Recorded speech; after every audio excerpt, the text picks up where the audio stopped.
O armazenamento de cereais que você faz traz maior longevidade às suas preparações, como arroz, feijão, farinha, ou pode ser um estoque que vai envenenar quem só tiver essa fonte de alimento? Pesquisa da USP divulgada agora em artigo científico pela Food Research International mostra que as despensas e armários onde os brasileiros armazenam seus grãos podem reunir condições adequadas para que fungos contaminem e envenenem a sua comida. Saudações amigos, Missão Carcará, este é o quadro Notas de Preparação, onde eu, Matheus Carcará, jornalista e aventureiro, apresento notícias de interesse sobrevivencialista.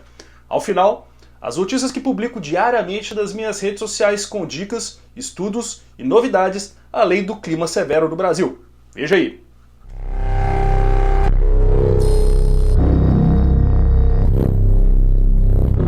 A análise dos estoques de comida de brasileiros comuns foi tirado por base de residências no estudo que foi feito em Ribeirão Preto, no interior de São Paulo, uma metrópole regional com quase 700 mil habitantes, que tem região metropolitana e é a nona economia paulista segundo o IBGE.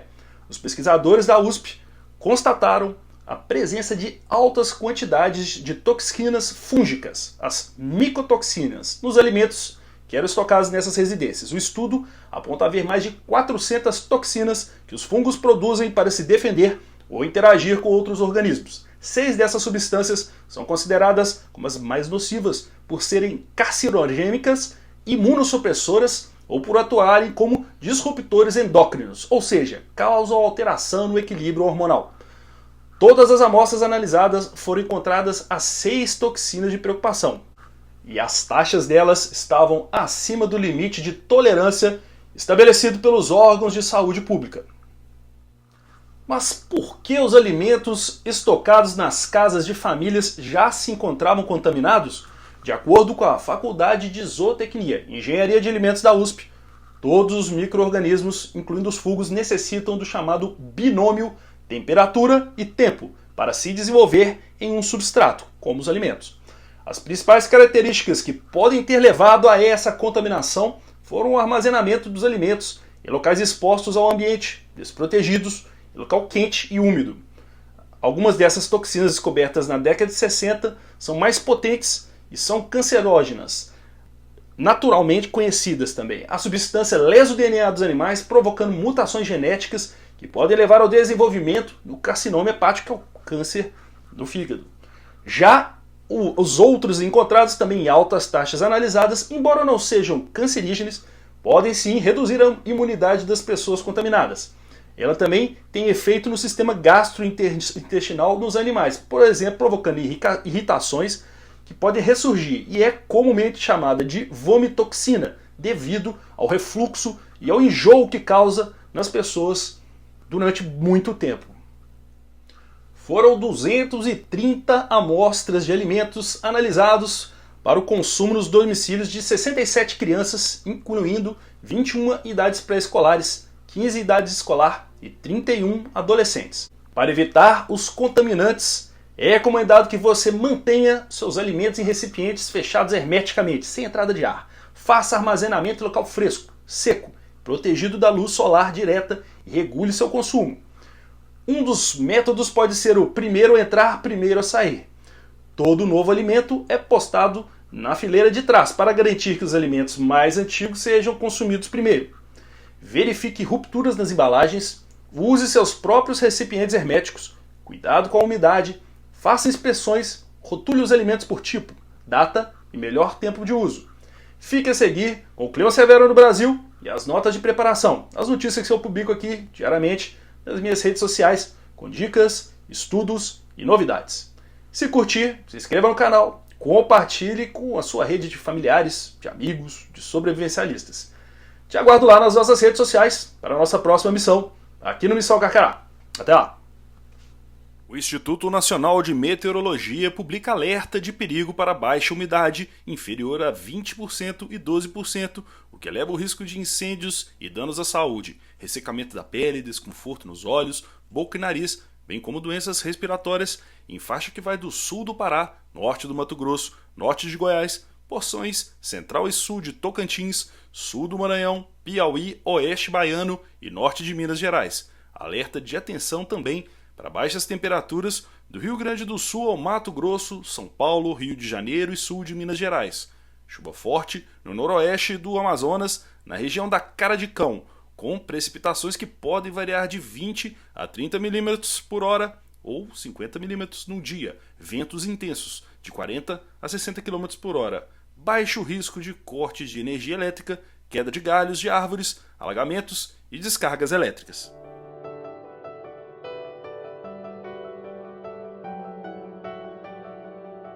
O agricultor e caçador Levi de Lima Luna, de 52 anos, passou por uma experiência de sobrevivência extrema após ficar 22 dias perdido na Amazônia. Vindo da comunidade de Periquito, em Cruzeiro do Sul, no Acre, sobreviveu consumindo palmito, açaí e água de cipó. Levi saiu para pescar e não retornou. Uma operação de resgate foi então iniciada. Moradores locais se mobilizaram. Bombeiros destacaram que o conhecimento de Levi sobre a mata e sobre como achar comida e água para se manter hidratado e alimentado foi essencial para a sua sobrevivência. Após ser encontrado, Levi estava visivelmente debilitado e desidratado. Levi foi resgatado por moradores que estavam realizando a limpeza de um ramal na região de Juruá. Ele foi levado para o hospital de Porto Walter e sua história destaca como é importante sempre saber técnicas de sobrevivência quando você vai a esse tipo de local, mas no Missão Carcará. Mais de 3.000 espécies de animais vertebrados estão à beira da extinção por causa de desastres naturais, como terremotos e furacões. O aquecimento global pode agravar esse problema, já que está intensificando esses eventos, aumentando ainda mais o risco para essas espécies. 42% das espécies com populações pequenas ou em áreas restritas estão em regiões de alto risco, destacando a necessidade urgente de conservação e proteção ambiental. Muitas dessas espécies vivem em ilhas e regiões tropicais, que são áreas particularmente vulneráveis a desastres naturais. A perda de habitat e a fragmentação das populações causadas por atividades humanas tornam necessárias que essas espécies suscetíveis tenham ainda mais trabalhos para que sejam protegidas e que possam sobreviver, podendo assim também manter o equilíbrio ecológico de todo o planeta como um todo. E além do mais, a biodiversidade, mas você vê aqui no Missão Carcará. Insetos, fungos, predadores, compostos naturais sem grande impacto ecológico. O Brasil lidera o uso de produtos biológicos no controle de pragas agrícolas, superando países como os Estados Unidos. Cerca de 90% da área voltada ao cultivo de cana-de-açúcar, por exemplo, no país hoje, já utiliza inimigos naturais, como micro-organismos, macro-organismos, bioquímicos e semioquímicos. A abordagem mais sustentável combina inimigos naturais, como micro-organismos e insetos benéficos, com tecnologias como a inteligência artificial e a robótica. Através de sistemas de monitoramento inteligentes e análise de dados, os agricultores podem tomar decisões mais precisas sobre o controle das pragas e a aplicação de produtos biológicos. O Brasil lidera nesse quesito, com 55% das propriedades utilizando o biocontrole, em comparação com 6% nos Estados Unidos. É isso que você vê aqui no Missão Carcará. Tempestades devastadoras no Sudeste e Sul, secas inclementes sugando as águas do sul da Amazônia. Modelos climáticos super detalhados da América do Sul mostram essas e outras grandes mudanças com consequências catastróficas para o clima do continente se a atual situação climática persistir, com desmatamentos, queimadas, lançamentos de poluentes e aquecimento do planeta. É o que mostra o modelo dado pelo Centro Nacional de Aplicações por Supercomputadores da Universidade do Illinois, nos Estados Unidos. Tem sido registradas secas exacerbadas no sul da Amazônica, na região do Cerrado, no norte do Brasil e no Chile.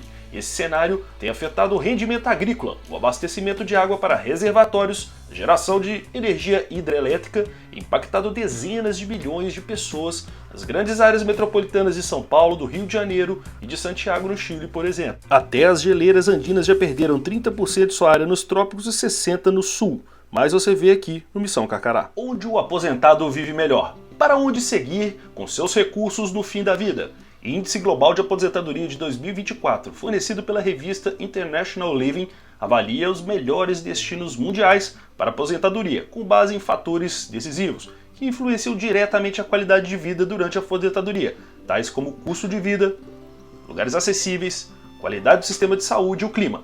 O índice se baseia nas experiências reais de pessoas que optaram por viver no exterior após a sua aposentadoria. Os mais vantajosos, nesta ordem, seriam Portugal, por clima ameno, excelente sistema de saúde e segurança, baixo custo de vida em comparação com outros países europeus e uma comunidade crescente de expatriados. Em seguida, Espanha, Costa Rica, México, Panamá, Malta, Itália, Malásia, Equador, Tailândia.